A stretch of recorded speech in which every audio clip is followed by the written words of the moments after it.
Hi, thanks so much for joining in. You're watching Your Money Matters on NDTV Profit, and my name is Alex Matthew. When I was growing up, which is not too long back, it was a pretty big deal if somebody said, oh, he's a crorepati. And it's used colloquially now as well. And the thing that I'm wondering though is 1 crore worth that much right now? Of course it is. It's a big milestone. But is 1 crore what it used to be? Back in the 1990s or the early 2000s, if you said that you've amassed 1 crore, a lot of people said, wow, you've actually achieved something. But here it seems like it's just a stepping stone to building a larger corpus.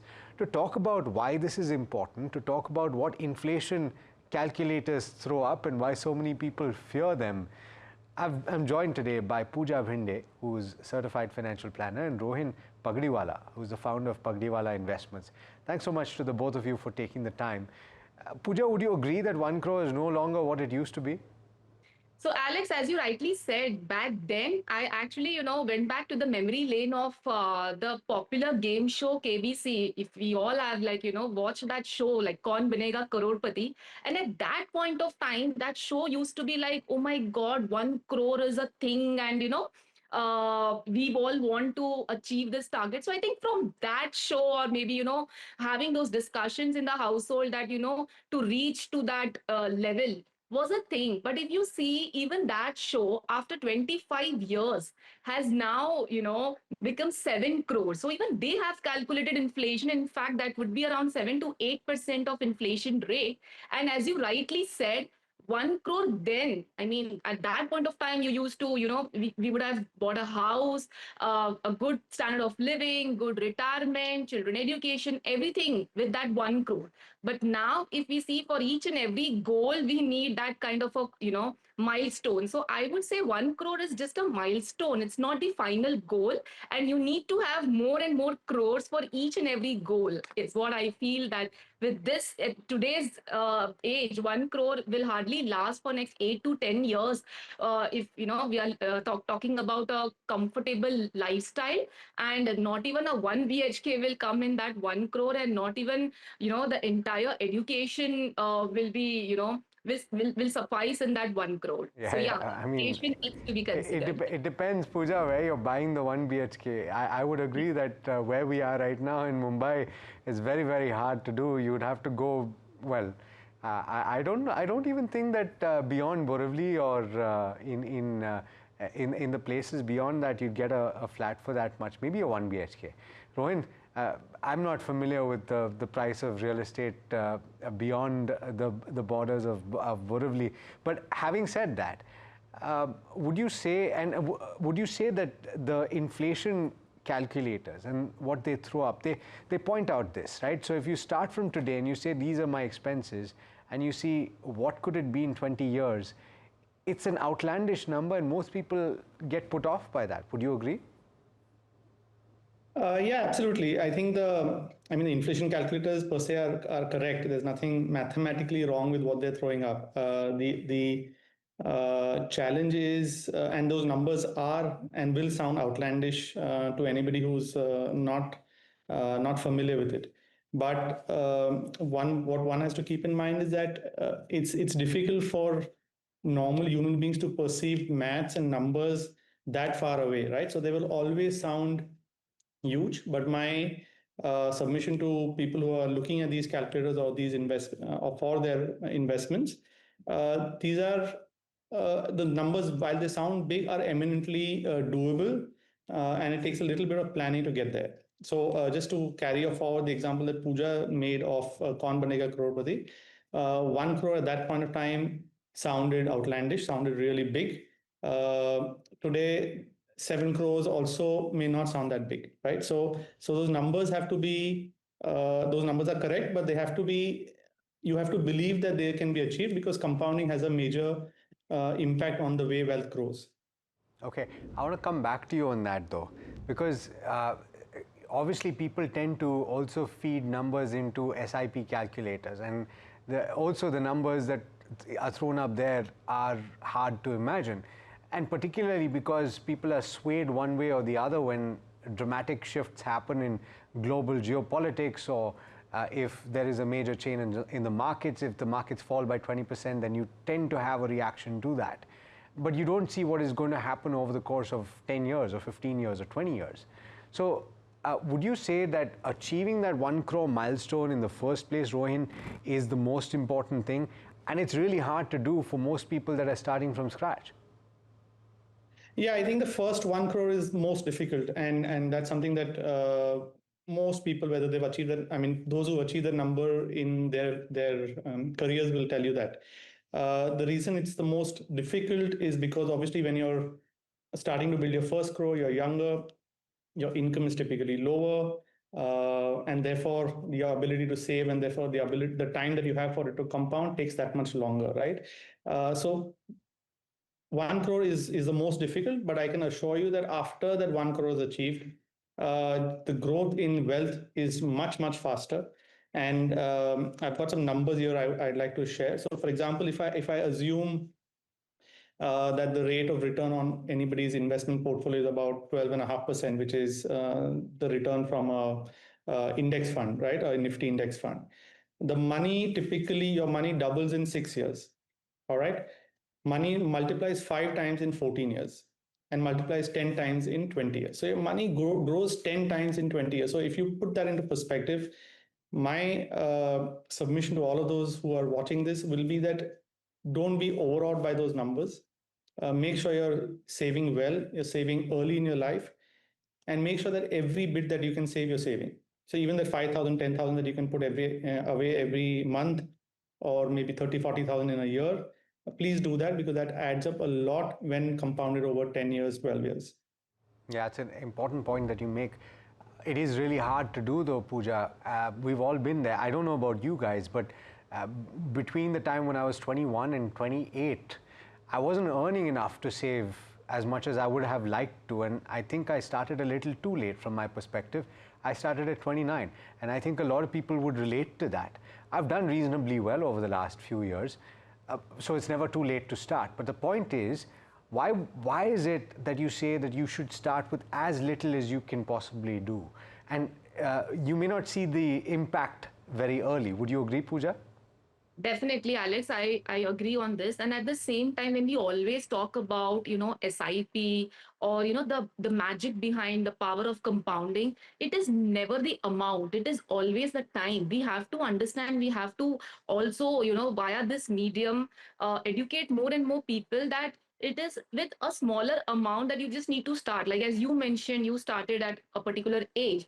I see many Gen Zs today are starting at the age of 18, 17. They really are so excited about SIPs and stuff. They are like on this DIY zone. And I think because of the social media awareness, but definitely there has to be what do you say, a particular hand holding towards the entire process. Like as also you mentioned, that because of the market volatility, many a times people tend to stop their SIPs. And today, when we are talking about reaching a particular milestone, which is obviously not 1 crore right now, we can talk about maybe a 10 crore, at the time of retirement. Because, if a 1 lakh rupee monthly, expense, if I am, considering as on today, like say, for example, if somebody is at 30 today, then at 60, that inflation will be around 5.7 lakh rupee, an odd amount. And for that amount, with post inflation calculation, if you want for next 25 to 30 years, which is post retirement, you need a corpus of 10 to 12 crores at the age of 60. And now to accumulate that particular corpus, you need a SIP of at least 30,000 per month, which is 30% of the 1 lakh that you are earning right now. So I think the point I want to make here is, if you stay invested, even if during the volatile times, a smaller amount can reach you there. Now, when I made a point on 30,000 SIP, Alex, this was just a plain SIP. Nowadays, we are also educating, investors that do a step up SIP. If for the same 30 years, if I'm stepping up SIP every year by 10%, then only with the 10,000 SIP I can begin. I can begin with 10,000 SIP and I can reach a 10 crore target in 30 years. So that is also possible only with a step up option. So I think the only thing here we need to consider is, okay, we've come to a conclusion that 1 crore is just a number. We all have to evaluate what is our number. Everybody has their own different goals and expectations from life, from family, and everything. So you need to just figure out what is your number, and to work towards retirement or to work towards a goal wherein you're not going to get any money post for that 20, 30 years. That is a very important thing to consider. And to towards that, whatever SIP or whatever monthly installments you are investing, you need to stay invested and you need to top up. I think that is something people need to understand. Yeah, that's an important point. You've listed out the number of years that it can take for you to get to that mark, right? So assuming an average return of 12%, which is slightly lower than what Rohin had calculated for the Nifty 50, 12.5%, which I think is lower than a lot of people consider. A lot of people are talking about 14%, which is not necessarily a very realistic target to have. You should be looking at around 12, 13%, because it is your nominal GDP plus a couple of percentage points. Basically, have that in mind. Your company is going to be growing a little faster than the economy will. So Pooja, take us through that, right? If you're saving, and these are maybe IT employees who have that kind of surplus to have 1.25 lakhs that they're putting aside every month, very few people can do that. Take us through the amount of time that you'd need to take. So when we were talking, Alex, about, the first 1 crore, now, as I mentioned, everybody has a different, income and inflows and a different lifestyle. So for that first 1 crore, if you want to make it in first 5 years, then you need to have an SIP of 1.25 lakhs per month. Now, if that is possible within first 5 years, you can hit that 1 CR. And the next one is like for 10 years, like if the SIP amount is 45,000, which is half, almost half, then it will take 10 years to reach that 1 crore. If the amount is just 20,000, which is again half, then 45, then you will take 15 years. If it is 10,000, you will take 20 years. If it is 5,000, you will take 25 years. And if it is just 2.5 to 3,000, you will take 30 years. But now when we have understood that how many years it is going for me to take or to hit that 1 crore, I think with this amount, every person, like whether it's a low income group person also, because I can say this because I have started SIP for my maid right from 1,000 rupees like 5 years back. Then we increased it to 3,000 and now she's hit like 5,000. So at least I know that with 5,000 in next 25 years she will reach 1 crore. So when we talk to people about this realistic figures that you are also going to reach 1 crore, but depending on the standard of living and what level of lifestyle you are going to have, on that basis you need to figure out whether the inflation is going to hamper. Now here I'm just making a point of what is the value of 1 crore after 10, 15, 20, 25 years. So 1 crore after 10 years is just half, it is around 50, 55 lakhs. After 15 years it would be around 40 lakhs. After 20 years it would be around 30 lakhs, and after 25 to 30 years it will be hardly 14 to 20 lakhs. So when I'm talking right now, Alex, I think we also had a discussion once that at one point when our parents were investing, that time mutual funds or stocks were not much, they were not much comfortable, or because they didn't know much. So at that point of time, the only investment they used to do was FD, and they used to get 12% return, and they were happy with that kind of a return. And today, when they've already invested at that point of time, maybe in a complex insurance product or maybe a traditional plan, whatever, when they get that 1 lakh a year, or maybe monthly 5 or 8,000, they are so happy with it. But today their standard of living has also reduced because it is their retirement. When we are talking about a generation now which has already seen an up in their lifestyle, that lifestyle is already the gadgets and all of these Yeah. latest things they want to have, the FOMO and all Yeah, of this. yeah. So Important point that you're making. Yeah. retirement. Yeah. Yeah, So yeah. their lifestyle needs to be considered. Yeah. Rohin, so quickly now, so inflation, what would you peg that at when you do mark up? Because we've been seeing 7 to 8% over the course of the last 20, 25 years, but that number has come down, and one would assume as we head further down the road towards being a developed nation, that inflation figure will come down. So in the path ahead, in your opinion, what should be the calculation for inflation? Yeah, I think that currently I would take 6%. as the Okay. number. I wouldn't go lower, but and 6% is in general for general calculations. If you're doing calculations for education, then that number should be about 9 or 10% inflation, because educational costs are rising much faster. So 6%, but you're right. As we become a more developed economy, as interest rates in general tend to fall lower, this inflation number will also come down. So maybe in 2 3 years we might be talking 5%. But for the sake of now, for the sake of calculation done now, 6% is probably the number to go with. It's always better to underestimate how much you will Correct. earn and Absolutely. overestimate how much you will likely require to pay. Yeah. Rohin, so therefore, is it possible? Of course, it is possible to build a 1 crore corpus and plus with a mutual fund portfolio. So, but if you're starting out right now, what is the advice that you would have to somebody who's starting? So let's say, I mean, this is a broad-based answer that I'm going to give. If somebody is starting afresh, somebody who doesn't have the knowledge of how to invest, where to invest, which funds to pick, then I would recommend a broad-based strategy comprising of balanced advantage funds, aggressive hybrid funds, or multi-asset funds. This should be the core of the portfolio. Maybe 5-10% of the portfolio can be allocated to gold. The rest can be in these funds. Of that 90%, maybe another 5-10% can be in a little more aggressive equity fund, like a multi-cap fund. But the core of the portfolio should be hybrid funds. And I want to bring out an interesting piece of data that I was going through recently. The difference between the long-term performance difference between a pure equity fund and let's say a multi-asset fund or an aggressive hybrid fund is about 1.5 percentage points. I'm saying over 10-15 years. For that 1.5% extra, the risk that an equity fund carries, a pure equity fund versus a hybrid fund, is much higher. So from a risk adjusted return perspective, in general, I would recommend people go with hybrid funds, which are aggressive hybrid or balanced advantage funds. When they're starting out, okay. Pooja, do you have a different opinion here?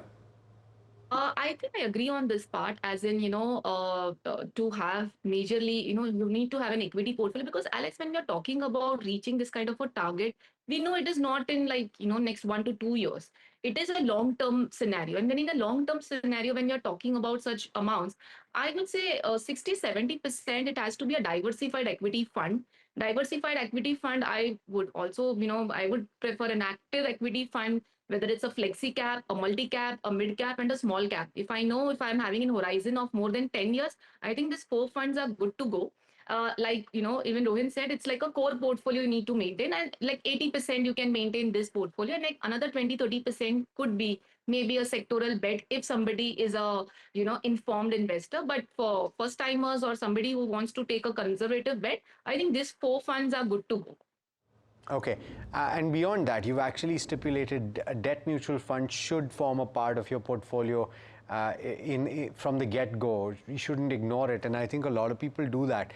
They tend to think that post-retirement they'll move some funds into a debt fund, but they should form a part of your portfolio at all points. And I think Rohin has covered that because he's suggesting your hybrid options, which include fixed income in any case. But what would you say about the rest of the portfolio? Because I see that you're saying 60 to 70% should be in equity if you're in your 20s or 30s and aiming for growth with safety. So take us through the rest of the portfolio as well, Pooja. Yes, definitely, Alex. So as I was saying, 60-70% is for the core portfolio, like for the growth or for the long-term goals that we need to plan. And remaining, why debt or why a contingency or why a short-term, debt portfolio is important because we also have short-term goals. There are emergencies, there are contingencies, and why actually, if we are on a long-term journey, why actually would someone go and sell that? Apart from the volatility or if there is any what do you call panic in their head, but I think there are handholders, there are people, such shows are there to give them awareness that these are times when you need to put in more. So if that is not the case, then what are the reasons people are taking out the portfolio or taking out money from their portfolio? Is just because maybe there is some emergency or something. So I think a debt portfolio of maybe like, as per the age, I said, like, if you're at 20 or 30, 20 to 30% should be in your debt, which can suffice, if there are any short-term goals. And also the medical emergencies, we always talk in financial planning, needs to be taken care. So, an emergency portfolio and a good debt portfolio is important. And as one more last point I wanted to make here, as we're talking about crore, Alex, here, it is a patience, like it's a long term journey with lots of patience.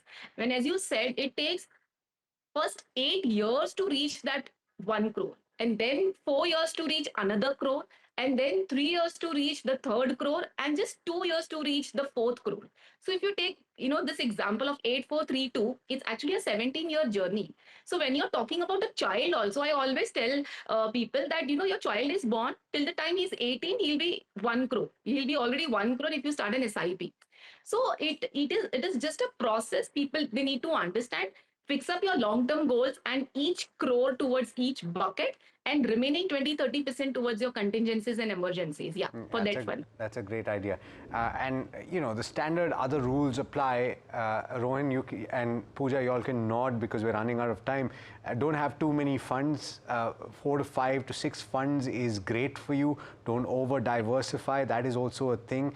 And look at portfolio overlap, because you don't want to have the same product multiple times. All of those things are important. And what I think both my guests have pointed out today is that time is more important than anything else. Stay the course and you will be rewarded. Thanks so much to the both of you for taking the time. Always a pleasure speaking with you.